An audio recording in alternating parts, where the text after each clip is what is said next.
হাজারো শিক্ষার্থীদের উপর নির্যাতন করা হয়, তাদেরকে থানায় দেওয়া হয়, থানায় দিয়ে মামলা দেওয়া হয়। আপনারা জানেন ঢাকা বিশ্ববিদ্যালয়ে আমাদের রাকিব ভাইকে এমন ভাবে নির্যাতন করা হয়, নির্যাতন করে তাকে 4 তলা থেকে ফেলে দেওয়া হয়। যখন 4 তলা থেকে ফেলে দেওয়ার পর হামাগুড়ি দিয়ে যাচ্ছিল, তখন আবার তাকে নির্যাতন করা হয়। নির্যাতন করতে করতে যখন তিনি পানি চাচ্ছিল, তখন বলছে তুই প্রস্রাব খা। এরপরে তাকে থানায় দেওয়া হয়েছিল, এরপর মামলা দেওয়া হয়েছিল। এভাবে প্রত্যেকটা বিশ্ববিদ্যালয়ে ছাত্রলীগের সন্ত্রাসীরা খুনি হাসিনার যে প্রশাসন প্রতিটি ক্যাম্পাস গুলোকে এক একটা কনসেন্ট্রেশন ক্যাম্প বানিয়েছিল শিক্ষার্থীদের নির্যাতন নিপীড়ন। তো 13 সালে আপনাদের মনে থাকার কথা, অনেক বড় বড় আন্দোলন হয়েছে। 13 সালে ফেসিবাদ বিরোধী যে আন্দোলনগুলো হচ্ছিল, সেই আন্দোলনগুলোতে ইসলামী ছাত্র শিবির সামনে থেকে নেতৃত্ব দিয়েছে। এবং ওই সময় আমরা চেয়েছিলাম একটা সর্বদলীয় ঐক্য হোক, সর্বদলীয় ঐক্যের মাধ্যমে আমরা খুনি হাসিনার পতন করব। কিন্তু ওই সময়ে আমরা দেখতে পেয়েছি খুনি Hasina divide and rule policy, যে ডিভাইড এন্ড রোল পলিসির মাধ্যমে বিগত 200 বছর ব্রিটিশরা আমাদেরকে শাসনের নামে শোষণ করেছে, সেই ডিভাইড এন্ড রোল পলিসি সে আমাদের মধ্যে জারি রেখেছিল। যে কারণে ওই সময়ের যে আন্দোলন, ফেসিবাদ বিরোধী আন্দোলন, এটা সর্বদলীয় আন্দোলন হতে পারেনি। শিবির তার জায়গা থেকে আন্দোলন করেছে, বিএনপি আন্দোলন করেছে, জামাত আন্দোলন করেছে। ছাত্র শিবির এবং জামাত যখন আন্দোলন করছিল, বিএনপির যেভাবে ঐক্যবদ্ধ আন্দোলন হওয়া দরকার ছিল সে সময় হয়নি। এবং আপনাদের মনে থাকার কথা, বেগম খালেদা জিয়া যখন মার্চ ফর ডেমোক্রেসির ঘোষণা দিয়েছিল, সেই কর্মসূচিতে ইসলামী ছাত্র শিবিরের প্রাইভেট বিশ্ববিদ্যালয়ের দায়িত্বশীল মানসুর শহীদ হয়েছিল, কিন্তু সেদিন ছাত্রদল এবং বিএনপির নেতৃবৃন্দ সেদিন রাস্তায় নামেনি। অথবা 5 মে সাপ্লাই যে গণহত্যা হয়েছিল, সেই সময় যদি বাংলাদেশের মুক্তিকামী ছাত্র জনতা এবং রাজনৈতিক দল সেদিন নামতো, তাহলে এর পরের দিনে হাসিনার পতন হয়ে যেত। তো এইভাবে যদি আমরা দেখি, গত 16 বছরে অনেকগুলো আন্দোলন সংগ্রাম হয়েছে, সে আন্দোলন সংগ্রামগুলো সর্বদলীয় ঐক্য হতে পারেনি। ঠিক একইভাবে 2023 সালে আপনাদের মনে থাকার কথা, 28 অক্টোবর কেন্দ্রিক সর্বদলীয় ঐক্যের জন্য আমরা চেষ্টা করছিলাম আমাদের জায়গা থেকে। কিন্তু ওই সময়ে সর্বদলীয় ঐক্য সেটা বিভিন্ন ভারতের প্রেসক্রিপশন এবং ওই সময় মেজর পলিটিক্যাল পার্টিস তাদের মধ্যে দূরত্ব এবং ইন্টারনাল মেকানিজমের কারণে হয় নাই। ওই সময় একটা সর্বদলীয় ছাত্র ঐক্য হয়েছিল 2023 সালে। ওই ছাত্র ঐক্যে ছাত্র শিবিরকে বাদ দিয়ে তারা ছাত্র ঐক্য করেছিল এবং ওই দিনে এটা ফেল করছে। ছাত্র ঐক্যের 2-3টা প্রোগ্রাম হয়েছিল, প্রত্যেকটা প্রোগ্রাম ফেল করছে। কিন্তু ইসলামী ছাত্র শিবিরের জায়গা থেকে আমরা চেষ্টা করছিলাম সকল অংশীজনদেরকে সাথে নিয়ে আমরা যেন একটা গণ অভ্যুত্থান, একটা গণবিপ্লবের দিকে আন্দোলনকে নিয়ে যেতে পারি। সেই আলোকে সেই সময় আমরা চেষ্টা করেছি, ব্যর্থ হয়েছি। পরবর্তীতে খুনি হাসিনা 2024 সালের 7 জানুয়ারি অবৈধ নির্বাচনের মাধ্যমে, রাতের নির্বাচনের মাধ্যমে সে ক্ষমতায় আসে এবং তখন থেকে আমরা চেষ্টা করছিলাম সকল অংশীজনদেরকে সাথে নিয়ে যেন একটা গণবিপ্লব হতে পারে। এবং এই আলোকে আপনি জানেন, যখন 2024 সালের 5 জুন খুনি হাসিনা প্রথম অবৈধভাবে সে আবার কোটাকে পুনর্বহাল করে, ওই সময়ে আমরা সকল অংশীজনদের সাথে, ক্যাম্পাসে যত অংশীজন আছে সকল অংশীজনদের সাথে আমাদের আলাপ হয়। তখন আমরা একসাথে সিদ্ধান্ত নিয়েছিলাম এই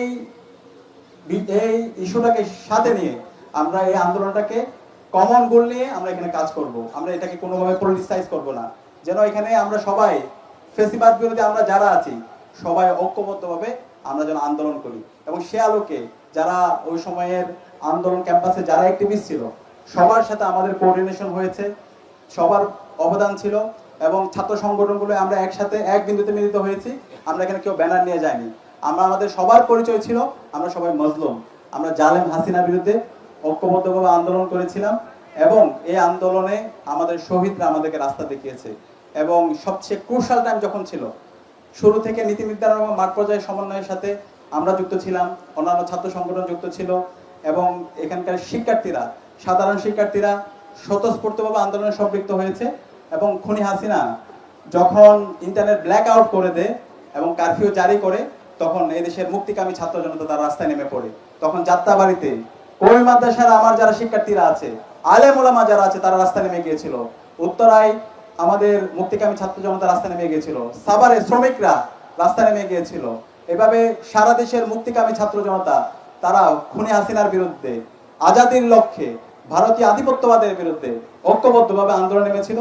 এবং ওই ক্রুশাল টাইমে আমরা প্রথম লেয়ার, সেকেন্ড লেয়ার, প্রথম লেয়ারে যারা সমন্বয়ক ছিল তাদের যখন অনুপস্থিতিতে, দ্বিতীয় লেয়ারে যারা সমন্বয়ক ছিল তাদেরকে সেফ হোমে নিয়ে যাওয়া এবং বিভিন্ন অংশীজন, দেশীয় আন্তর্জাতিক অংশীজনদের সাথে কোঅর্ডিনেট করা, এই সামগ্রিকভাবে একদম শেষ পর্যন্ত আমাদের আন্দোলন সমন্বয় করা এবং মাঠ পর্যায়ে আন্দোলন সমন্বয় করা, সামগ্রিক কাজে আমরা কাজ করার সুযোগ পেয়েছিলাম। এবং এই পুরো বিপ্লবে আমাদের শহীদরা আমাদেরকে রাস্তা দেখিয়েছে। আমাদের যে 2000 ভাই বোন শহীদ হয়েছে, 40,000 ভাই বোন যে গাজী হয়েছে, এবং সারা দেশের মুক্তিকামী ছাত্র জনতা তারা যেভাবে রাস্তায় নেমেছে, তারা যেভাবে জাস্টিসের পক্ষে, খুনি হাসিনার বিরুদ্ধে যেভাবে ঐক্যবদ্ধভাবে তারা যেভাবে স্লোগান দিয়েছে এবং যেভাবে তাদের বুককে আবু সাইদের মতো প্রসারিত করে তারা উজাড় করে দিয়েছে, এর মাধ্যমে আজকে আমরা আজাদি পেয়েছি। তো এই পুরো বিপ্লবের যদি কথা বলি, এটা হচ্ছিল এদেশের স্বতঃস্ফূর্ত, এদেশের সকল মানুষের স্বতঃস্ফূর্ত ক্ষোভের বিস্ফোরণ। এবং এই বিপ্লবে আমরা দেখতে পেয়েছি এই বরিশাল বিশ্ববিদ্যালয়ের শিক্ষার্থী ভাই বোনদের অগ্রণী ভূমিকা, এবং একই সাথে বরিশালের সর্বস্তরের মানুষের অগ্রণী ভূমিকা আমরা দেখতে পেয়েছি। তো এই বিপ্লবে আমরা দেখি না আমার পাশে কে আছে, আমার পাশে যে আছে সে কি ছাত্রদল নাকি ছাত্র শিবির নাকি বাম নাকি ডান, সে কোন জায়গা থেকে আসছে।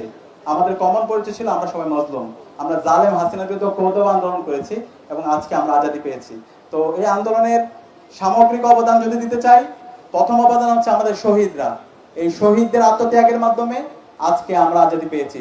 সেখানে এই শহীদদেরকে যেন আমরা সারা জীবন শ্রদ্ধার সাথে স্মরণ রাখি, এবং আমাদের গাজীরা, যে গাজীদের মাধ্যমে আজকে আমরা ফেসিবাদ মুক্ত বাংলাদেশ পেয়েছি। একই সাথে ছাত্র সংগঠনগুলোর গুরুত্বপূর্ণ ভূমিকা ছিল। ইসলামী ছাত্র শিবিরের জায়গা থেকে আমরা শুরু থেকে শেষ পর্যন্ত নেপথ্যে এবং সামনে থেকে এবং সকল অংশীজনদের সাথে সমন্বয় করা আল্লাহ তাআলা আমাদেরকে সুযোগ দিয়েছে। এবং এখানে প্রশ্ন এসেছে, জুলাই আন্দোলনে ছাত্র শিবির থেকে শহীদ হওয়া সদস্যদের সংখ্যা জানতে চাই। আমরা এই প্রশ্নটা বারবার ফেস করেছি, বারবার উত্তর দেওয়ার চেষ্টা করেছি। আমরা বলেছি এই জুলাই বিপ্লবে যারা শহীদ হয়েছে তারা আমাদের শ্রেষ্ঠ সন্তান। এই শহীদদেরকে নিয়ে আমরা রাজনীতি করতে চাই না। শহীদরা যখন রাস্তায় নেমেছে তখন সে তার পরিচয় নিয়ে যায় না। কেউ কি শিবিরের ব্যানার নিয়ে এখানে গেছে, কেউ ছাত্র দলের ব্যানার নিয়ে গেছে, অথবা কেউ কি কোনো দলের ব্যানার নিয়ে গেছে। সবাই কমন গোল নিয়ে গেছে, সবাই বৈষম্যহীন ইনসাফ ভিত্তিক বাংলাদেশ বিনির্মাণ করার জন্য গেছে। সুতরাং এই শিবিরকে, এই শহীদদেরকে যদি আমরা এভাবে ক্যাটাগরাইজ করি, এই শিবিরের, ও ছাত্র দলের, ও বিএনপির, তাহলে এর বাইরে বড় একটা সংখ্যক থাকবে, তারা কোন দলের হবে। সুতরাং এই ধরনের নষ্টামির জন্য আমাদের শহীদরা যায় নাই। আমরা শহীদদেরকে শ্রদ্ধার জায়গায় রাখতে চাই। সে কারণে ইসলামী ছাত্র শিবিরের জায়গা থেকে আমরা দায়িত্বশীল আচরণ করেছি। আমরা কোনো শহীদদের তালিকা প্রকাশ করে নাই, আমরা সকল শহীদদেরকে ধারণ করেছি, সকল শহীদদের বাড়িতে বাড়িতে আমরা গিয়েছি, সকল শহীদদেরকে নিয়ে আমরা স্মারক বের করেছি, সকল শহীদদের পরিবার তাদের কাছে গিয়েছি, এবং যত আহত আছে তাদের কাছে আমরা যাওয়ার চেষ্টা করেছি, তাদের ট্রিটমেন্টের ব্যবস্থা করা, তাদের পুনর্বাসনের ব্যবস্থা করা, একই সাথে শহীদ পরিবারের পুনর্বাসনের ব্যবস্থা করা। সেটার জন্য আমরা বিপ্লব পরবর্তী 1 বছর জুড়ে কাজ করছি। সুতরাং আমাদের অনুরোধ থাকবে, অন্যান্য যারা রাজনৈতিক দল আছে, ছাত্র সংগঠন আছে, আমরা শহীদদেরকে নিয়ে এভাবে যেন আমরা বিভাজন না করি। শহীদদেরকে নিয়ে যদি আমরা বিভাজন এভাবে তৈরি করি, এর মাধ্যমে শহীদদের পরিবারগুলো কষ্ট পাচ্ছে। আমরা এই শহীদদেরকে শ্রেষ্ঠ সন্তান হিসেবে ধারণ করতে চাই। শহীদদের রেখে যাওয়া যে অসমাপ্ত কাজ, সেই কাজগুলোকে আমরা আঞ্জাম দিতে চাই, সেটা আমরা বাস্তবায়ন করতে চাই। আমরা পারবো ইনশাআল্লাহ, ইনশাআল্লাহ। অন্যান্য দল থেকে বাংলা ইসলামী ছাত্র শিবির কেন আলাদা? আচ্ছা, ইসলামী ছাত্র শিবির যদি আপনি আমাদের লক্ষ্য উদ্দেশ্য দেখেন, লক্ষ্য উদ্দেশ্যের মধ্যে আমাদের আলাদা কেন এটা সেটা বলা আছে। আমাদের ভীষণ যদি দেখেন, সেখানে আলাদাটা আপনি খুঁজে পাবেন। ইসলামী ছাত্র শিবিরের লক্ষ্য উদ্দেশ্য হচ্ছে আল্লাহ প্রদত্ত, মানে হচ্ছে কোরআন, রাসূল সাল্লাল্লাহু আলাইহি ওয়াসাল্লাম প্রদর্শিত বিধান, মানে হচ্ছে কি হাদিস, কোরআন এবং হাদিসের বিধান অনুযায়ী মানুষের সার্বিক জীবনের পুনর্বিন্যাস সাধন করে আল্লাহর সন্তুষ্টি অর্জন করা। ইসলামী ছাত্র শিবির আমরা যারা করি, এখানে কোনো ব্যক্তির অথবা কোনো বস্তুর আদর্শ প্রচার করি না।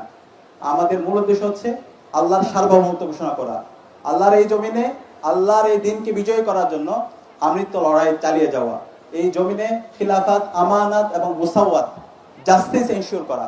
সেটার জন্য ইসলাম ছাত্র শিবির কাজ করছি। এবং বলবো নাকি আজান? ইসলামী ছাত্র শিবিরের আমাদের গঠনতন্ত্রের মধ্যে খুব চমৎকারভাবে ভূমিকাতেই বলা আছে। এবং ইসলামী ছাত্র শিবির কি করতে চাই? সব দক্ষ আদর্শ দেশপ্রেমিক নাগরিক তৈরি করতে চাই। বাংলাদেশের স্বাধীনতা পরবর্তী আমাদের এই জায়গায় সবচেয়ে বেশি অভাব। আমাদের এই দেশে আমরা সব দক্ষ আদর্শ দেশপ্রেমিক নাগরিক তৈরি করতে পারিনি, যে কারণে আমরা যে মুক্তির জন্য আন্দোলন করেছি, সে মুক্তি আমাদের আসে নাই। বারবার আমরা প্রতারিত হয়েছি, আমাদেরকে প্রতারিত করেছে। তো একটা যদি প্রজন্ম তৈরি করতে চাই সৎ ও আদর্শ দেশপ্রেমিক, যারা আগামীর বাংলাদেশের নেতৃত্ব দিবে, যারা অনেস্টি এবং ইন্টিগ্রিটির সাথে যারা দেশ পরিচালনা করবে, সেই দেশ পরিচালনা করার জন্য ইসলামী ছাত্র শিবির প্রজন্ম তৈরি করে। এবং এই প্রজন্ম সবসময় সত্যকে সত্য বলবে, মিথ্যাকে মিথ্যা বলবে, সবসময় সত্যের পক্ষে থাকবে, কারো লেজুর ভিত্তি করবে না। ইসলামী ছাত্র শিবির কারো লেজুর ভিত্তি করে না, যে অন্যায় করবে সেটার প্রতিবাদ করবে। আমরা দেখতে পাই আমাদের এই সমাজে যত সংগঠন আছে, কেউ কার্ল মার্কসের কথা বলে, কেউ লেনিনের কথা বলে, কেউ মিশেল ফুকোর কথা বলে, কেউ ডায়ালেকট্রিক্যাল মেটেরিয়ালিজমের কথা বলে, কেউ এই বাদ সেই বাদ। কিন্তু আমরা কোনো ব্যক্তির পূজা করি না, কোনো দলের কোনো বর্গের চাপিয়ে দেওয়া কোনো কাজ করি না। আমরা সবসময় সত্যকে সত্য বলে, আমরা মিথ্যাকে মিথ্যা বলে ইনসাফের পক্ষে থাকি। বাংলাদেশপন্থী যে রাজনীতি বলে, সেই রাজনীতিতে ইসলামী ছাত্র শিবির তরুণ প্রজন্মের মধ্যে প্রতিষ্ঠার পর থেকে করে দেখিয়েছে।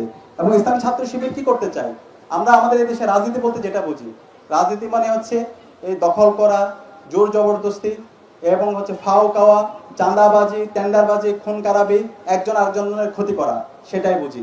কিন্তু ইসলামী ছাত্র শিবির আমাদের প্রজন্মকে তাদেরকে হিউম্যান রিসোর্স হিসেবে ডেভেলপ করার জন্য প্রতিষ্ঠার পর থেকে কাজ করে আসছে। আপনি একজন শিক্ষার্থী হিসাবে আপনাকে প্রস্তুত করা, আপনাকে আর্থিক এবং আধ্যাত্মিক উন্নয়ন করা, আপনার ইনফ্লুয়েন্সিয়াল ক্যারিয়ার এবং ইনফ্লুয়েন্সিয়াল ক্যারেক্টার দুইটার সমন্বয় করা, এবং আপনাকে আপনার ভেতরে একটা চেতনা ঢুকিয়ে দেওয়া, যার মাধ্যমে আপনি সত্যকে সত্য বলতে শিখবেন, সাদাকে সাদা বলতে শিখবেন, কালোকে কালো বলতে শিখবেন। সেই ধরনের একটা চেতনা, সেই ধরনের একটা বোঝ তৈরি করে দেওয়া হচ্ছে ইসলামী ছাত্র শিবিরের উদ্দেশ্য। এবং সেই জন্য ইসলামী ছাত্র শিবির তার প্রতিষ্ঠা লগ্ন থেকে কাজ করে আসছে। এবং শিবিরের সমৃদ্ধ একটা সিলেবাস আছে, শিবিরের কাঠামো আছে। সেই কাঠামোতে আপনারা দেখেন, আপনাদের একটা রিপোর্ট বই দেওয়া হয় যারা শিবির, আমরা শিবির যারা করতে চাই। রেগুলার আপনাকে একটা ব্যালেন্স লাইফ লিড করতে হবে, আপনাকে রেগুলার কোরআন হাদিস অধ্যয়ন করতে হবে, আপনাকে সমসাময়িক সাহিত্য অধ্যয়ন করতে হবে, আপনাকে 5 ওয়াক্ত নামাজ জামাতে আদায় করতে হবে, এর বাইরে আপনাকে সামাজিক কাজ করতে হবে, পত্রপত্রিকা পড়তে হবে, দাওয়াতি কাজ, সাংগঠনিক কাজ। একজন মুসলমান হিসেবে আপনার যে দায়িত্ব, সেই দায়িত্বটা পালন করতে হবে। তো এবং এর সাথে আপনাকে রাজনৈতিক সচেতন হিসেবে আপনাকে গড়ে তুলবে। তো এই যে রাজনীতি এবং হচ্ছে আপনার একাডেমিয়া, দুইটার মধ্যে সমন্বয়, এবং আপনার এক ইনফ্লুয়েন্সিয়াল ক্যারিয়ার এবং ইনফ্লুয়েন্সিয়াল ক্যারেক্টার, দুইটার সমন্বয়, এবং আপনাকে দুনিয়ার বুকে একজন জান্নাতি মানুষ হিসেবে তৈরি করা, যেন আপনি দুনিয়ায় আপনার সত্যকে সত্য বলতে পারেন, আপনাকে নিজেকে আগামীর জন্য প্রস্তুত করতে পারেন, সেই ধরনের একজন মানুষ হিসেবে তৈরি করা ইসলামী ছাত্র শিবিরের লক্ষ্য। এখন এখানে কোনো ব্যক্তিগত মতবাদ অথবা কোনো জড়বাদী মতবাদ সেই প্রতিষ্ঠা ইসলামী ছাত্র শিবির করে না। তো ইসলামী ছাত্র শিবির প্রতিষ্ঠার পর থেকে এই ধরনের একটা প্রজন্ম তৈরি করে আসছে, সেই প্রজন্মই আগামীর বাংলাদেশের নেতৃত্ব দেবে ইনশাআল্লাহ। এবং ইসলামী ছাত্র শিবির এই জায়গায় আপনি দেখতে পাবেন অন্য ছাত্র সংগঠনগুলো তারা তাদের জড়বাদী বস্তুবাদী এই মতবাদগুলো তারা প্রচার করতে থাকে। কিন্তু ইসলামী ছাত্র শিবির আপনাকে আগামীর জন্য প্রস্তুত করা, নৈতিকতা সম্পন্ন হিসেবে তৈরি করা, এবং হেরার আলোয় আপনাকে উদ্ভাসিত করার জন্য আপনাকে প্রস্তুত করবে। শিবিরকে মানুষ কেন ভয় পায়, এটা অনেক লম্বা আনসার করে ফেলতেছি, মনে হয় শেষ করতে পারবো না। আচ্ছা, শিবিরকে মানুষ কেন ভয় পায়? আপনারা এখানে ভয় পান কে? একটু হাত তোলেন তো। আচ্ছা, কেউ ভয় পান না? আচ্ছা দেখেন, শিবিরকে খুনি হাসিনা তার দোসররা বিগত 16 বছরে দানব আকারে হাজির করছে। শিবিরের বিরুদ্ধে তো কোনো অপবাদ দেওয়া যায় না। মানে শিবির যারা করে, এই যে আপনাদের সভাপতি আমিনুল ভাই, তারা দেখে কি মনে হয় হে চান্দাবাজি করছে টেম্পো স্ট্যান্ডে গিয়া? অথবা তারে দেখে কি মনে হয় কোনো কারোর উপর জুলুম করছে? অথবা আপনাদের কাছে কোনো প্রমাণ আছে কারোর উপর জুলুম করছে, কোনো অন্যায় করছে, কারো হক নষ্ট করছে, অথবা হচ্ছে কোনো নারী গঠিত কোনো তার বিরুদ্ধে অভিযোগ আছে? তো আমরা যখন দেখি বাংলাদেশের যত ছাত্র সংগঠন, অন্য গ্রুপের ছাত্র সংগঠন, মানে তাদের বিরুদ্ধে এই ধরনের অভিযোগ, নৈতিক অধপতনমূলক বিভিন্ন ধরনের অভিযোগ থাকে। কিন্তু ইসলামী ছাত্র শিবিরের তৃণমূল থেকে কেন্দ্র পর্যন্ত আল্লাহর রহমতে আমাদের জনশক্তির বিরুদ্ধে এই ধরনের কোনো অভিযোগ, চাঁদাবাজি, টেন্ডারবাজি, খুন খারাপি, গুম, এই ধরনের কোনো আমরা অ্যাক্টিভিটি দেখতে পাই না। সুতরাং এই শিবিরকে তো একটু দানব আকারে, যেহেতু শিবিরের বিরুদ্ধে এই নেগেটিভ জিনিসগুলো নাই, শিবিরকে তো এখন একটু দানব আকারে দেখাইতে হবে, একটু ভয়ঙ্কর আতঙ্ক।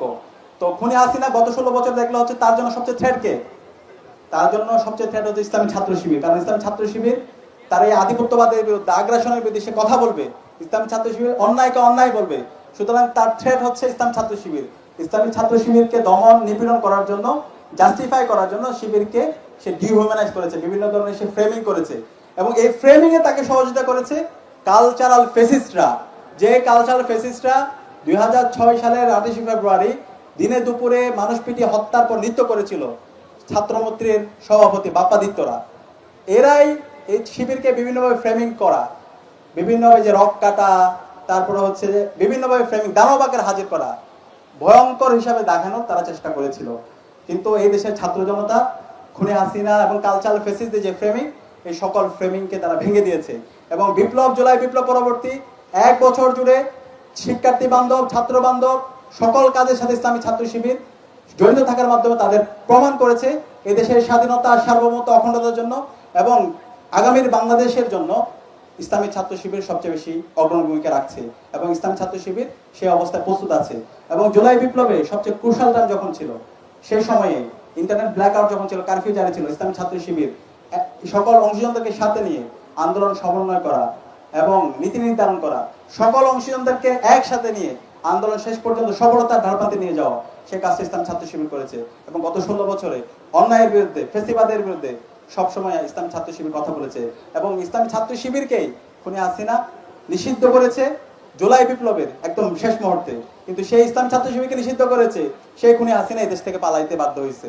তো সুতরাং ইসলামী ছাত্র শিবির বিরুদ্ধে যারা ষড়যন্ত্র এবং চক্রান্ত করবে, খুনি হাসিনার যে পরিণতি হয়েছিল, নিষিদ্ধ ঘোষিত ছাত্রলীগের যে পরিণতি হয়েছিল, তার চাইতে খারাপ পরিণতি হবে। ইসলামী ছাত্র শিবির এদেশের মাটি ও মানুষের সাথে মিশে আছে। ইসলামী ছাত্র শিবির সবসময় সত্যের পথে আছে, ইনসাফের পক্ষে আছে, এবং দেশের স্বাধীনতা, সার্বভৌমত্ব, অখণ্ডতার জন্য যদি আবার জীবন দিতে হয়, ইসলামী ছাত্র শিবিরের তৃণমূল থেকে কেন্দ্র পর্যন্ত সকল জনশক্তি দায়িত্বশীলরা জীবন দিতে প্রস্তুত আছে ইনশাআল্লাহ। তো শিবিরকে এই যে ভয়, আতঙ্ক আকারে দেখানোর চেষ্টা করেছে, কিন্তু আজকের এই আয়োজন, বরিশাল বিশ্ববিদ্যালয়ের আজকে এই বর্ণাঢ্য আয়োজন, এই বিশাল আয়োজন আজকে প্রমাণ করে ইসলামী ছাত্র শিবিরকে সবাই আপন করে নিয়েছে। ইসলামী ছাত্র শিবিরকে আর কেউ ভয় পায় না। এবং আপনারা যদি রিসেন্টলি চারটা ছাত্র সংসদ নির্বাচন দেখেন, ঢাকা বিশ্ববিদ্যালয় কেন্দ্রীয় ছাত্র সংসদ ডাকসু, চাকসু, রাকসু এবং জাকসু, সেই 4টা নির্বাচনে শিক্ষার্থীদের ম্যান্ডেট পেয়ে ইসলামী ছাত্র শিবির সারা বাংলাদেশের শিক্ষার্থীদের প্রতিনিধিত্ব করছে। আজকে ইসলামী ছাত্র শিবিরকে সারা দেশের মুক্তিকামী ছাত্র জনতা তাদের আপন করে নিয়েছে, এবং ইসলামী ছাত্র শিবিরের নেতৃত্বের উপর সারা দেশের মানুষ আস্থা রাখতে চায়। ইনশাআল্লাহ আগামীর বাংলাদেশে ইসলামী ছাত্র শিবিরের নেতা কর্মী এবং মুক্তিকামী ছাত্র জনতাকে সাথে নিয়ে আগামীর বাংলাদেশ বিনির্মাণ করবে ইনশাআল্লাহ। এখানে কোনো ধরনের ফ্রেমিং, ট্যাগিং, ফেসিবাদী যে বয়ান, দিল্লির যে বয়ান, হাসিনার যে বয়ান, বাকশালী যে ক্যাসেট, সেগুলো এখন আর চলবে না ইনশাআল্লাহ। আপনারা কি একমত আছেন? ইনশাআল্লাহ। বাংলাদেশ ইসলামী ছাত্র শিবির একটি বড় দল, কিন্তু তাও তাদের দলে বিশৃঙ্খলা সৃষ্টি হয় না। কিভাবে এত বড় দলে তারা কন্ট্রোল করে? আচ্ছা, আমরা এখানে যারা সংগঠন করি, আমরা এখানে কোনো ব্যক্তিগত স্বার্থ অথবা দলীয় স্বার্থের জন্য আমরা এখানে সংগঠন করি না। আমরা বলেছি আমরা এখানে সংগঠন করি শুধুমাত্র আল্লাহর সন্তুষ্টির জন্য। আল্লাহর এই জমিনে আল্লাহর দ্বীনকে আমরা বাস্তবায়ন করতে চাই, আমরা ইনসাফ কায়েম করতে চাই। অন্যান্য ছাত্র সংগঠন তাদের ব্যক্তিগত স্বার্থ থাকে। কেউ সভাপতি হওয়ার আগে সে টাকা দিয়ে তার পোস্ট পদবি নেয়, অমুক ভাইয়ের পেছনে সে মিছিল দেয়, তখন অমুক ভাই তাকে পদ দেয় না, এরপর দিন থেকে তার পেছনে ককটেল বিস্ফোরণ করে। ঠিক আছে, আমরা দেখতে পাই না? ঠিক আছে, কিন্তু ইসলামী ছাত্র শিবিরের আমাদের গঠনতন্ত্রে বলা আছে, আপনারা শিবিরের গঠনতন্ত্র একটু পড়বেন, 34 নম্বর ধারায় বলা আছে, ছাত্র শিবিরে যদি কেউ নেতা হতে চায় তাহলে তাদের পদের প্রতি লোভ থাকা যাবে না। কেউ যদি পদের প্রতি কারো লোভ থাকে, সে ডিসকোয়ালিফাইড। আমি কি বুঝাইতে পারছি? পদের প্রতি কারো লোভ থাকা যাবে না, যেটা আমরা অন্যান্য দলে দেখতে পাই, পদের প্রতি লোভ।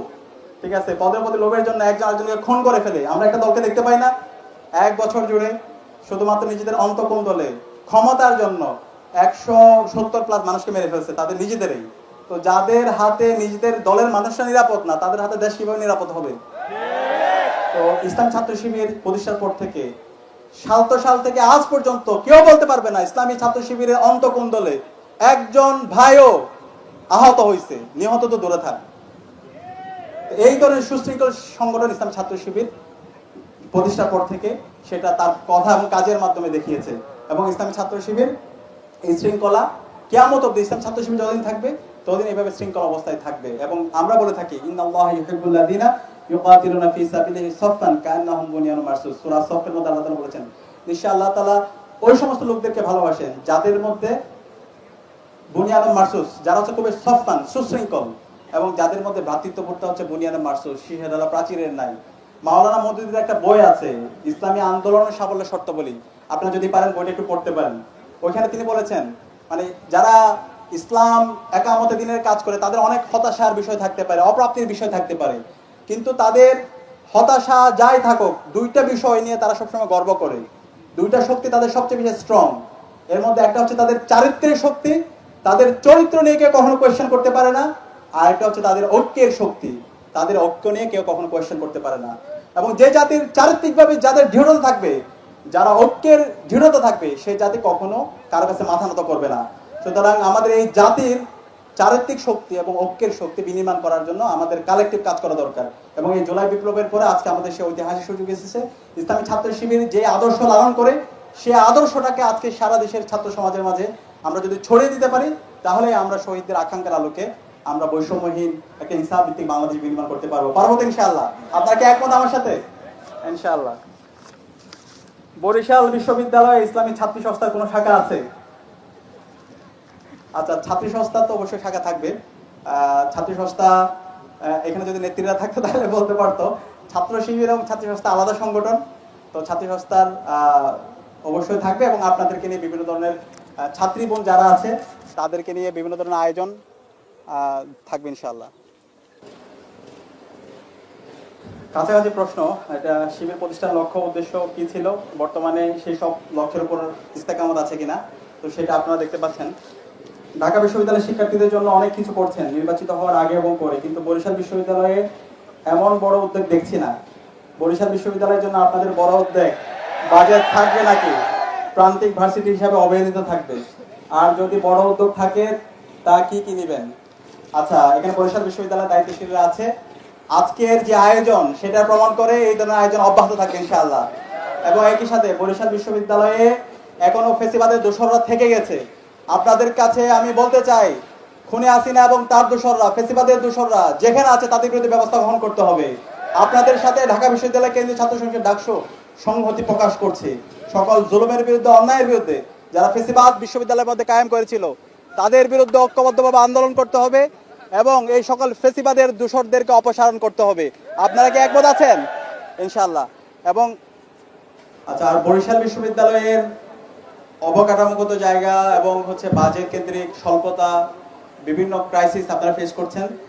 আমরা আপনাদেরকে অনুরোধ করবো, আপনারা ঐক্যবদ্ধভাবে আপনাদের যে সংকটগুলো আছে, আপনাদের বাজেটের যে সংকট এবং অবকাঠামোগত যে ক্রাইসিসগুলো আছে সেগুলো নিয়ে আপনারা সম্মিলিত আন্দোলন করবেন। আপনাদের পাশে ঢাকা বিশ্ববিদ্যালয় কেন্দ্রীয় ছাত্র সংসদের ডাকসু থাকবে ইনশাআল্লাহ। আমরা আপনাদেরকে সাথে নিয়ে শিক্ষা মন্ত্রণালয়ে যাব। আপনাদের যে ন্যায্য দাবি আছে সেই ন্যায্য দাবিগুলো আদায় করে আমরা ছাড়বো ইনশাআল্লাহ। আমরা অনুরোধ করব ইসলাম ছাত্র শিবির সহ সকল ছাত্র সংগঠন মিলে আপনারা একটা ঐক্যবদ্ধ জোট গঠন করবেন এবং এর মাধ্যমে সমস্যাগুলো আইডেন্টিফাই করে বাজেটের যে স্বল্পতা এই সব কিছু নিয়ে আমাদের একসাথে বসে আমরা ইনশাআল্লাহ সরকারের কাছে আমরা উত্থাপন করব এবং আমরা প্রত্যেক ন্যায্য দাবি আমরা আদায় করে ছাড়বো ইনশাআল্লাহ। শিবির যে রক কাটে ব্যাপারটা কতটুকু সত্য, এই ব্যাপারে আপনার অপিনিয়ন আছে? আচ্ছা, এখানে যারা আছেন আপনারা কেউ কি দেখছেন কখনো শিবির রক কাটছে? কেউ দেখলে একটা হাত তোলেন। এটা ওই যে একজন আরেকজন শুনছে, এর বাইরে আর কিছুই না, অপবাদ। সুতরাং এই ধরনের অপবাদ এই প্রজন্ম বিশ্বাস করে না। শিক্ষার্থী এক কোরআন এই প্রকল্প হঠাৎ কেন এত বছর বাস্তবায়ন করা উচিত হলো কেন হলো না কেন? আচ্ছা, গত 16 বছরে ইসলামী ছাত্র শিবির প্রতিটি ক্যাম্পাসে আমাদেরকে হত্যা করা বৈধ ছিল। আমরা ডিহিউম্যানাইজ অবস্থায় ছিলাম। শুধু শিবির সন্দেহে আবরার ফাহাদকে সারা রাত নির্যাতন করে তাকে হত্যা করা হয়েছিল। যখন আবরার ফাহাদকে শহীদ করা হয়, তার পরিবারকে বলতে বাধ্য করা হয়েছে আমার ছেলে শিবির করে না। তাহলে শিবির করলে কি তাকে মেরে ফেলা বৈধ? বিশ্বজিৎ দাসকে আপনারা জানেন, তার মুখে একটু দাড়ি আছে, সেই কারণে তাকে শিবির সন্দেহে দিনে দুপুরে তাকে কুপিয়ে হত্যা করা হয়েছিল। এভাবে প্রতিটি ক্যাম্পাসে জাস্ট শিবির সন্দেহে নামাজ পড়ার কারণে হাজার শিক্ষার্থীদেরকে নির্যাতন করা হয়েছে। সুতরাং ওই সময়ে ঘোষণা দিয়ে ক্যাম্পাসে এই ধরনের প্রোগ্রাম করার উপযোগী কোনো ব্যবস্থা ছিল না। এবং আপনারা জানেন 2023 সালে ঢাকা বিশ্ববিদ্যালয়ে আমরা বটতলায় কোরআন পাঠের আসর করেছিলাম। সে আসর যারা আয়োজন করেছিল ওই সমস্ত শিক্ষার্থীদেরকে শোকজ দেওয়া হয়েছিল, ডিপার্টমেন্টকে শোকজ দেওয়া হয়েছিল। প্রোডাক্টিভ রমাদান শীর্ষক একটা আমরা সেমিনার আয়োজন করেছিলাম ঢাকা বিশ্ববিদ্যালয়ের আমাদের অ্যানেক্সের মসজিদে। সেই প্রোডাক্টিভ রমাদান সেমিনারে ছাত্রলীগের সন্ত্রাসীরা তারা হামলা করে এবং রোজাদারদেরকে রক্তাক্ত করেছিল। এইভাবে আমাদের গত 16 বছরে যেতে হয়েছে, যে কারণে এই ধরনের কোরআনের প্রোগ্রাম, সিরাতের প্রোগ্রাম আমরা করতে পারিনি। তো এই জুলাই বিপ্লবের পর আজকে আমাদের সুযোগ এসেছে এবং আলহামদুলিল্লাহ আমরা আজকে প্রতিটি ক্যাম্পাসে প্রত্যেকটা প্রতিষ্ঠানে আমরা সারা দেশে এই ধরনের আয়োজন করছি এবং আমরা ঘোষণা দিতে চাই এই ধরনের আয়োজন ইনশাআল্লাহ অব্যাহত থাকবে এবং সেই যাত্রায় আমরা আশা করবো আপনারা আমাদেরকে সার্বিকভাবে সহযোগিতা করবেন ইনশাআল্লাহ। আমিনুল ইসলাম ভাইয়ের পুরো কমিটি প্রকাশ করতেছেন না কেন, এটা আমিন ভাই বলবে। আমাদের তো ভাই যেটা বললাম, অন্যান্য যে ছাত্র সংগঠনগুলো আছে তারা 300, 350, 400 সদস্যের কমিটিতে সহসভাপতি থাকে 100 জন, জয়েন্ট সেক্রেটারি থাকে 150 জন। ভাই এই ধরনের রাজনীতি ছাত্র শিবির করে না। ছাত্র শিবিরের নেতা থাকে কম, কর্মী থাকে বেশি এবং আমাদের ওই যে গঠনতন্ত্রে বলা আছে পদের প্রতি অভিন্নতা এবং আমরা সব টিম আকারে কোঅর্ডিনেশন করে থাকি। সুতরাং এই 200 সদস্য, 300 সদস্য এবং যে কমিটির কোনো কাজ নাই, কোনো অ্যাক্টিভিটি নাই, জাস্ট ওই নাম নিয়ে তারা পরবর্তীতে কি করে বাণিজ্য করে, তো সেই ধরনের রাজনীতি ছাত্র শিবির করে না। ছাত্র শিবির আমাদের নেতা থাকে কম, সুতরাং আমাদের যেই কমিটি আছে সেটা অলরেডি আপনাদেরকে দেওয়া হয়েছে। এরপরে আমাদের যে কর্মী আজকে যে আয়োজন যে বাস্তবায়ন করতেছে আপনারা সবাইকে দেখতেছেন। তো এই ধরনের ইসলামী ছাত্র শিবিরের স্ট্রাকচার এবং এটাই আমরা বাংলাদেশের ছাত্র রাজনীতি এবং সারা বিশ্বের ছাত্র রাজনীতিতে ইসলামী ছাত্র শিবির একটা মডেল স্থাপন করেছে কিভাবে একটা আইডিয়াল ছাত্র রাজনীতি হওয়া দরকার। ছাত্র শিবির নতুন প্রজন্মকে ইসলামী আদর্শে যুক্ত করার পরিকল্পনা কি? ছাত্রদল নিষিদ্ধ না হলেও ছাত্র শিবির কেন নিষিদ্ধ ছিল এটা অলরেডি আমরা আনসার দিয়েছি। কারণ ছাত্র শিবিরকেই খুনি হাসিনা থ্রেট মনে করতো, সুতরাং ছাত্র শিবিরকে সেটি ইউনাইজ করেছে, বাকি সবাইকে অ্যাক্সেস দিয়েছে, সবার অফিস তারা করতে পারছে, ক্যাম্পাসে আসতে পারছে, কিন্তু ছাত্র শিবিরের সন্দেহ হলে তাকে মেরে ফেলছে এবং এদেশের মিডিয়া, সিভিল সোসাইটি, বুদ্ধিজীবীরা এটা বৈধতা দিছে। সুতরাং এই যে যারা গত 16 বছরে ফেসিবাদ কায়েমে হাসিনাকে সহযোগিতা করেছিল, সেই কালচারাল ফেসিস যে শাহবাগের মাধ্যমে বাংলাদেশে ফেসিবাদ কায়েম হয়েছিল, এই শাহবাগের দোসরদেরকে এই স্বাধীন বাংলাদেশে বিচারের আওতায় নিয়ে আসতে হবে। আজকে আমাদের কষ্ট লাগে, আমাদের বন্ধুপ্রতিমরা তারা শত্রু এবং মিত্র আইডেন্টিফাই করতে ভুলে যাচ্ছে। যারা খালেদা জিয়াকে এতিমের টাকা আত্মসাৎকারী হিসাবে যারা ফ্রেমিং করেছিল, শহীদ জিয়াকে মিলিটারি রুলার হিসাবে দেখিয়েছিল এবং তারেক জিয়াকে বিভিন্নভাবে নেগেটিভ ফ্রেমিং করেছিল, আজকে তাদের বুদ্ধিতে সেই দল চলতেছে। এটা তাদের জন্য লজ্জার বিষয়। আমরা আশা করব এই যে শত্রু এবং মিত্র তারা চিনতে শিখবে। শত্রু এবং মিত্র যদি না চিনে তাহলে তারা আরো বড় ফেল মারবে এবং পরবর্তীতে এই ফেল মারলে আফসোস করা ছাড়া আর কোনো কিছু করা থাকবে না। আমরা বরিশাল বিশ্ববিদ্যালয় এবং মুক্তিকামী ছাত্র জনতার পক্ষ থেকে অনুরোধ থাকবে রাজনৈতিক দলগুলো তাদের জন্য মেজর রিফর্ম করে এবং তারা যেই আগের কায়দায় রাজনীতি করে সেই রাজনীতি থেকে তারা বেরিয়ে আসবে। আজকের প্রোগ্রামকে অনেক স্বার্থ সংশ্লিষ্ট লোক দেখানো, এটাকে আপনি কোন যুক্তি দিয়ে খণ্ডন করবেন? আচ্ছা, এই ধরনের সেলিব্রেশনগুলো আমাদের হওয়া দরকার, ঠিক আছে? এটাকে লোক দেখানো হিসেবে আমরা বলতে পারি না। আমাদের এই কালচারাল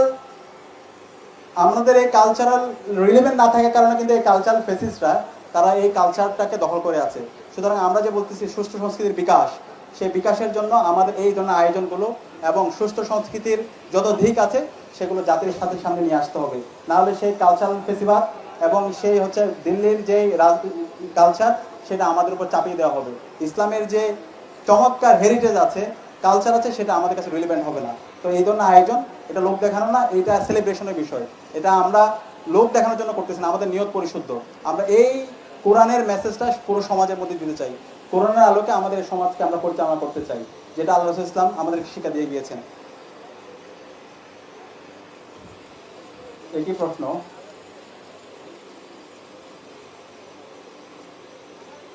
আচ্ছা, জামাতের সাথে শিবিরের সম্পর্ক কি? ইসলামের সাথে শিবিরের সাংঘর্ষিক কিনা? জামাত এটা আলাদা একটা এন্টিটি, শিবির আলাদা এন্টিটি, কিন্তু আদর্শিক মিল আছে। আদর্শিকভাবে জামাত যে একামতের দিনের কাজ করে, শিবির একামতের দিনের। আমরা ইসলাম যে একটা সার্বভৌমত্ব, ইসলাম যে একটা পরিপূর্ণ জীবন ব্যবস্থা, আল্লাহর এই জমিনে আল্লাহর দিনকে কায়েম করা, সেটা আমরা করতে চাই। সুতরাং এখানে দুজনের আদর্শিক মিল আছে, কিন্তু কোনো ধরনের ইন্টারফারেন্স এখানে নাই। ইসলামী ছাত্র শিবির স্বাধীনভাবে তারা সব সিদ্ধান্ত নিয়ে থাকে। ইসলামী ছাত্র শিবিরের নেতা নির্বাচন থেকে শুরু করে সামগ্রিক কাজ স্বাধীনভাবে শিক্ষার্থীদের যে আকাঙ্ক্ষা, তাদের যে প্রত্যাশা, সে আলোকে ইসলামী ছাত্র শিবির করে থাকে। আর এর বাইরে আদর্শিকভাবে আমাদের গোল এক, আমাদের চিন্তা এক।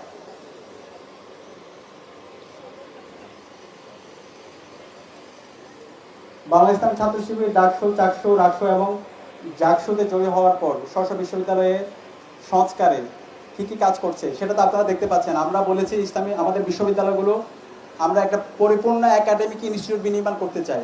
বিশ্ববিদ্যালয়গুলোতে আমাদের যে রাজনৈতিক অর্জন অথবা রাজনীতিকে যেভাবে প্রমোট করা হয়, বিশ্ববিদ্যালয়ের যে মূল কাজ জ্ঞান অর্জন করা, জ্ঞানের প্রতি শিক্ষার্থীদেরকে উদ্বুদ্ধ করা এবং শিক্ষার্থীদের যে মৌলিক সংকট সেটাকে দূর করা, সেটা বিগত সময়ে হয় না।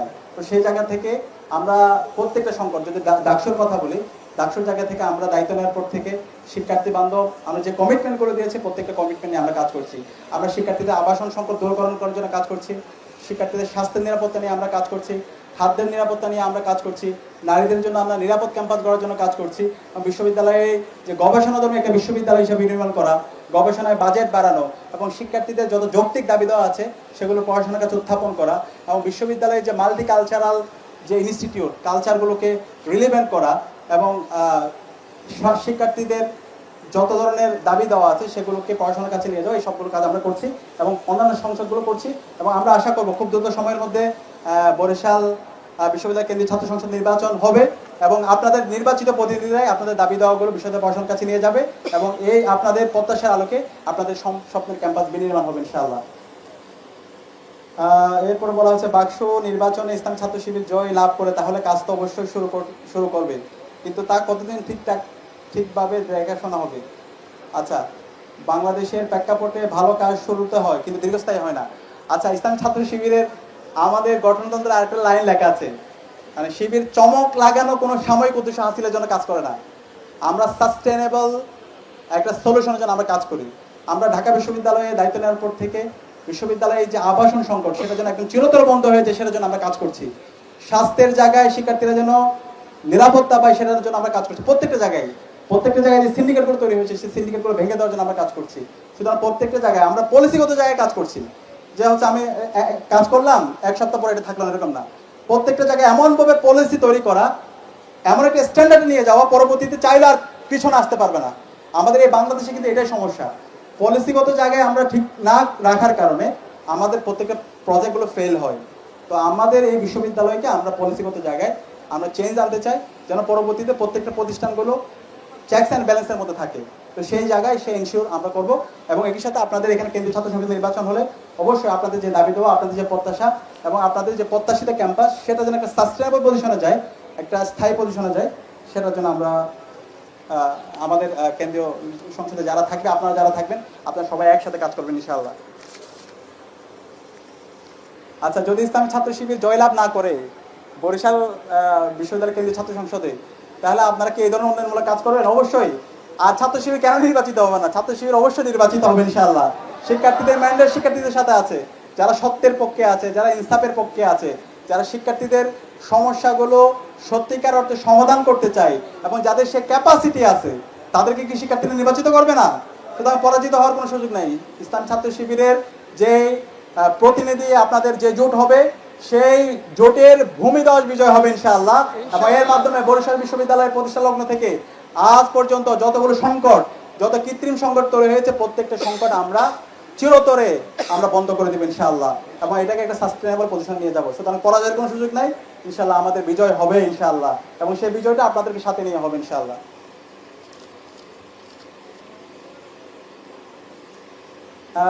এক শিক্ষার্থী এক কোরআন অনুষ্ঠান আয়োজন করা হয়েছে, তেমনি আমাদের দেশে তৃণমূল পর্যায়ে অনেক শিক্ষা প্রতিষ্ঠান আছে, সেখানে কোরআন বিতরণের জন্য এই ধরনের আয়োজন করা হবে কিনা? অবশ্যই করা হবে ইনশাআল্লাহ, সেটা আমাদের টার্গেট আছে। আমাদের টার্গেট হচ্ছে বাংলাদেশের প্রতিটি ছাত্রের কাছে, প্রতিটি শিক্ষার্থীর কাছে আমরা কোরআন পৌঁছে দেব এবং জ্ঞান আমল নৈতিকতায় সমৃদ্ধ করে আমাদের এই সমাজকে হেরার আলোয়, কোরআনের আলোয় আমরা উদ্ভাসিত করবো ইনশাআল্লাহ।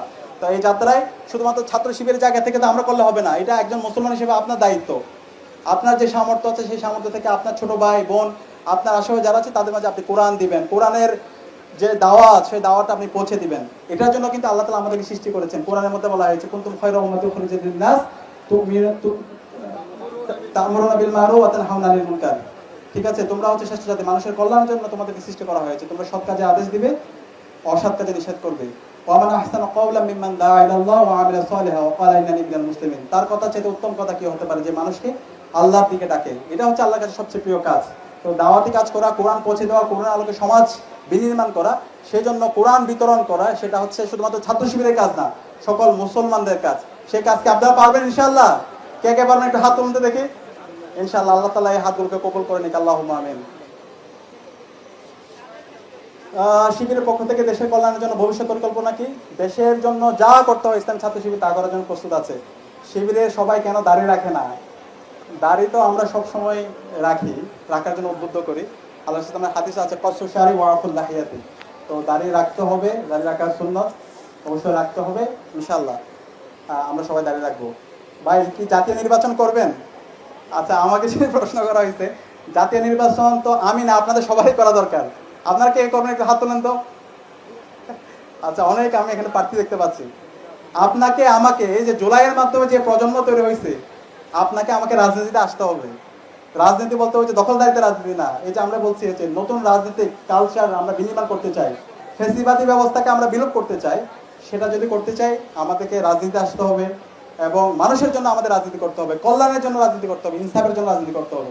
তো সংসদ নির্বাচন সেটা তো করা দরকার। যদি আপনারা কি বলেন, করা উচিত? ঠিক আছে ইনশাআল্লাহ, আপনি যেহেতু বলেছেন, জনতার যেহেতু রায় এসেছে, তাহলে তো নির্বাচন করতেই হয় ইনশাআল্লাহ। বরিশালে? আচ্ছা ইনশাআল্লাহ। শিবিরের আয়ের উৎস কি? শিবিরের আয়ের উৎস আমাদের সংবিধানে বলা আছে। আমাদের আয়ের উৎস হচ্ছে আমাদের যারা জনশক্তি আছে, ইসলামী ছাত্র শিবিরের যত স্তরের জনশক্তি আছে প্রত্যেকেই আমরা প্রতি মাসে সংগঠনে ডোনেট করে থাকি সামর্থ্যের সবটুকু দিয়ে। এরপরে হচ্ছে আমাদের শুভাকাঙ্ক্ষী আছে, যারা অ্যালামনাই আছে দেশের বাইরে, ইসলামী ছাত্র শিবিরের প্রতিষ্ঠা লগ্ন থেকে আজ পর্যন্ত যারা আমাদের অ্যালামনাই আছে, তারা আমাদের প্রতি মাসে এককালীন তারা আমাদের কন্ট্রিবিউট করে থাকে। এর পাশাপাশি আমাদের সমৃদ্ধ প্রকাশনা আছে।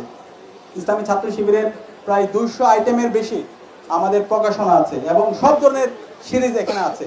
ওইখান থেকে আমাদের প্রতি মাসে আয় হয়। আমাদের সাহিত্য আছে, প্রতি মাসে আমাদের প্রায় 12 থেকে 13টা ম্যাগাজিন বের হয়, সেই ম্যাগাজিন থেকে আমাদের আয় হয়। তো এইভাবে আমাদের ইসলামী ছাত্র শিবির পরিচালিত হয় এবং ইসলামী ছাত্র শিবিরের এই পরিচালনা সবকিছুর অডিট হয়, খুবই ট্রান্সপারেন্ট ওয়েতে ইসলামী ছাত্র শিবির পরিচালিত হয়। শিবিরের নামে যেসব অপপ্রচার প্রচলিত আছে সেগুলো দূর করতে আপনারা কি কি পদক্ষেপ গ্রহণ করছেন? এই যে আজকের আয়োজন, সে অপপ্রচার দূর করার জন্য, এবং আপনারা আপনাদের বন্ধু বান্ধব যারা আছে ইসলাম ছাত্র শিবির নিয়ে যে অপপ্রচারগুলো আছে সেই অপপ্রচারগুলো দূর করার জন্য আপনারা আপনাদের জায়গা থেকে কাজ করবেন। আপনারা আপনাদের বন্ধুদের কাছে শিবিরের মেসেজগুলো ছড়িয়ে দিবেন, পৌঁছে দিবেন। আপনাদের বড় বড় প্রোগ্রামগুলো শুধু বড় বড় বিশ্ববিদ্যালয় কেন্দ্রিক কেন হয়? এই যে আপনাদের বিশ্ববিদ্যালয়তে কত বড় সুন্দর আয়োজন, এবং এই আয়োজনগুলো ইনশাল্লাহ আপনাদের ক্যাম্পাসের এগুলো অব্যাহত থাকবে এবং সেই জায়গায় আপনাদের সাপোর্ট লাগবে।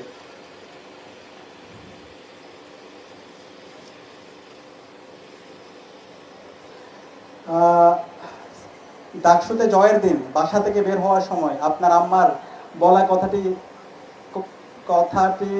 কি ছিল? আচ্ছা, ডাকসু নির্বাচনের দিন সকালবেলা নামাজ পড়ে বের হয়েছি এবং বাড়িতে ফোন দিয়েছে, আব্বু আম্মুর কাছে দোয়া চেয়েছে এবং আব্বু আম্মু দোয়া করেছে এবং বলেছে বিজয় আসবে ইনশাআল্লাহ, এবং আল্লাহ তাআলা আমাকে বিজয় দিয়ে দিয়েছে আলহামদুলিল্লাহ। কাছাকাছি প্রশ্ন সব। ইদানিং বড় বড় রাজনৈতিক দলগুলো অন্তর্বর্তীকালীন সরকারকে ব্যর্থ বলে সমালোচনা করছেন, কিন্তু এই সরকার তো জনগণের সরকার, রাজনৈতিক দলগুলো এই সরকারের প্রধান শক্তি। তাহলে সরকারের এই ব্যর্থতা কি রাজনৈতিক দলগুলোর উদ্দেশ্য প্রণোদিত নয়? আপনার বক্তব্য কি? আচ্ছা, অন্তর্বর্তীকালীন সরকার শহীদদের রক্তের উপর গঠিত হয়েছে এবং এই জুলাই বিপ্লবে শহীদদের যে আকাঙ্ক্ষা, সে আলোকে একটা বৈষম্যহীন ইনসাফিতে বাংলাদেশ বিনির্মাণ করার উদ্দেশ্য ছিল। অন্তর্বর্তীকালীন সরকারের 3টা জিনিস উদ্দেশ্য ছিল। একটা হচ্ছে খুনি হাসিনা যে গণহত্যা করেছে সেই গণহত্যার বিচার করা, দ্বিতীয়ত হচ্ছে এই ফ্যাসিবাদী ব্যবস্থাকে বিলোপ সাধন করা, এবং একটা ফ্রি ফেয়ার ক্রেডিবল ইলেকশন আয়োজন করা। কিন্তু আজকে আমরা 1 বছর যদি পর্যালোচনা করি, এই গণহত্যার বিচার এখন পর্যন্ত অন্তর্বর্তীকালীন সরকার করতে পারেনি। এখন পর্যন্ত যে ফ্যাসিবাদী কাঠামো, ফ্যাসিবাদী ব্যবস্থা, সেটা বিলোপ হয় নাই। আপনারা রিসেন্টলি দেখতে পেয়েছেন ঐক্যমত্য কমিশনের যে জুলাই সনদের যে সংস্কার প্রস্তাবনা, মোট 87টা সংস্কার প্রস্তাবনা দেওয়া হয়েছে।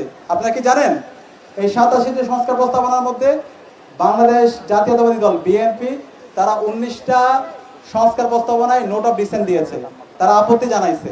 জামাত 6টা জায়গায় আপত্তি জানাইছে, আর এনসিপি 1টি জায়গায় আপত্তি জানাইছে। বিএনপি যে 19টা জায়গায় তারা নোট অফ ডিসেন্ট দিছে, আপত্তি জানাইছে, প্রত্যেকটাই হলো এই যে খুনি হাসিনা গত 16 বছরে ফেসিস্ট যে কারণে হয়ে উঠছিল, যে প্রতিষ্ঠানের মাধ্যমে হয়ে উঠেছিল, এই প্রতিষ্ঠান এই ফেসিস্ট হওয়ার যে উপাদান, সেই উপাদানগুলো রেখে দেওয়ার পক্ষে তাদের ডিসেন্টিং ছিল। সুতরাং এই অবস্থা যদি ফেসিবাদী কাঠামো যদি আমরা রেখে দিই, যেমন আমাদের আমাদের এই যে জুলাই বিপ্লব হলো, জুলাই বিপ্লবের একটা আন্দোলন শুরু হয়েছে অন্যায্য কোটা ব্যবস্থার বিরুদ্ধে, এবং এই যে আমাদের বিগত সময় আমরা দেখতে পেয়েছি ভাইবা থেকে শুরু করে প্রত্যেকটা জায়গায় ক্ষমতাসীন দল তারা ইন্টারফেয়ারেন্স করেছে সরকারি কর্ম কমিশনে, পিএসসিতে। একটা স্বাধীন পিএসসি গোটা এটা সবার দাবি, কিন্তু সে জায়গায় বিএনপি নোট অফ ডিসেন্ট দিয়েছে। এরপর হচ্ছে আপনার নেপালে নোট অফ ডিসেন্ট দিয়েছে, সরকার প্রধান এবং দলীয় প্রধান সেটা আলাদা হবে, এই জায়গায় নোট অফ ডিসেন্ট দিয়েছে। মেজর যে রিফর্মগুলো, রাষ্ট্র সংস্কারের যে মেজর রিফর্ম প্রত্যেকটা জায়গায় নোট অফ ডিসেন্ট দিচ্ছে। সুতরাং এই অবস্থায় যদি আমরা আবার একটা নির্বাচন হয়, নির্বাচনের পরে যদি এই কাঠামো এক্সিস্ট করে, তাহলে সেই ফেসিবাদের অবদান থেকে গেল। যেই নতুন বাংলাদেশ বিনির্মাণের জন্য শহীদরা জীবন দিল, তাহলে সেই ফেসিবাদী ব্যবস্থা আবার থেকে গেল। সুতরাং আমরা জুলাই প্রজন্ম বেঁচে থাকতে এটা আমরা হইতে দিব না। জুলাই সনদের যে বাস্তবায়ন, যেই জুলাই সনদের যে সংস্কার প্রস্তাবনাগুলো এসেছে, জনগণে তারা গণভোটের মাধ্যমে তারা নির্ধারণ করবে। জনগণের এই গণভোটের মাধ্যমে আমাদের এই রিফর্মগুলো সম্পাদিত হবে। সুতরাং এক্ষেত্রে যদি কোনো রাজনৈতিক দল তারা এখানে আপত্তি জানায়, তারা ডিসেন্ট দেয়, তারা যদি এই সংস্কারের পথে বাধা হিসাবে দাঁড়াতে চায়, তাহলে ছাত্র জনতা তাদেরকে রুখে দেবে ইনশাআল্লাহ। আপনারা কি রুখে দেবেন ইনশাআল্লাহ? ইনশাআল্লাহ। আমরা অনুরোধ করবো সকল রাজনৈতিক দলগুলোকে, এখনই সময় আমাদের এই দেশটাকে নতুনভাবে গড়ার। 54 বছরে তো আমরা কম রক্ত দিই। এই ঐতিহাসিক সুযোগ যদি আমরা ব্যর্থ হই, আমরা যদি আমাদের এই সংস্কার করতে না পারি, তাহলে আমাদের প্রজন্ম আমাদেরকে ক্ষমা করবে না। এই সাথে অন্তর্বর্তীকালীন সরকারকে অনুরোধ করবো, যে তিনটা দাবি, যে তিনটে বিষয় নিয়ে আপনারা সরকার গঠন করেছেন, এই খুনি হাসিনার বিচার, গণহত্যার বিচার এবং রাষ্ট্র সংস্কার এবং একটা ফ্রি ফেয়ার ক্রেডিবল ইলেকশন, এই তিনটা দাবি যদি, এই তিনটা জিনিস যদি আপনারা বাস্তবায়ন করতে না পারেন, তাহলে আপনাদেরকে এই জাতি ক্ষমা করবে না, আপনাদের প্রত্যেকের বিচারের কাঠগড়ায় দাঁড় করাবে। সুতরাং আমরা আশা করব অন্তর্বর্তীকালীন সরকার, রাজনৈতিক দল সবাই সর্বোচ্চ দায়িত্বশীলতার সাথে এই মেজর রিফর্ম এবং গণহত্যার বিচার এবং একটি সুস্থ নির্বাচনের জন্য সবাই ঐক্যবদ্ধভাবে কাজ করবে ইনশাআল্লাহ। সাদিক ভাই, আপনি অনেক ব্যস্ত মানুষ, পড়াশোনার সময় কিভাবে বের করেন? পড়াশোনার সময় সেটা আমাদেরকে বের করতে হবে। যতই ব্যস্ত থাকি আমাদেরকে রুটিন অনুযায়ী কাজ করতে হবে। যতই ব্যস্ত থাকেন আপনাকে রেগুলার আপনাদের পড়াশোনা করতে হবে। সেটা যদি আপনি সিরিয়াস হন তাহলে এটা সম্ভব। যদি আমি আমার কথা বলি, আমি ফার্স্ট ইয়ার থেকে চেষ্টা করতাম, বিশ্ববিদ্যালয়ে প্রথম বর্ষ থেকে যতই ব্যস্ত থাকি আমি রেগুলার পড়াশোনা, প্রতিদিনের পড়াশোনা প্রতিদিন শেষ করা। এবং যেখানে আলহামদুলিল্লাহ ওই সময়ে সাংগঠনিক কাজও আমি করেছি, ফার্স্ট সেমিস্টার আমি ডিপার্টমেন্টে ফার্স্টও হয়েছি। তো এটা সম্ভব, আপনি যদি সিরিয়াস হন এবং আল্লাহর সাথে সম্পর্কের জায়গাতে যদি আপনি শক্তিশালী হয়, দেখবেন যে আপনি প্রশান্তি পাবেন। আপনি 1 ঘন্টা পড়াশোনা করে 10 ঘন্টা পড়াশোনা বরকত পাবেন। তো সেখানে আপনাদেরকে অনুরোধ করবো একটু প্রতিদিনের পড়াশোনা প্রতিদিন শেষ করা, রুটিন করা, পাশাপাশি আল্লাহর সাথে সম্পর্কের জায়গাটা শক্তিশালী করা। এই কাজগুলো যদি আপনি করতে পারেন, তাহলে ইনশাল্লাহ আপনার সবকিছুর মধ্যে একটা ব্যালেন্স লাইফ হবে এবং এটা আপনাকে অনেক কনফিডেন্ট করবে।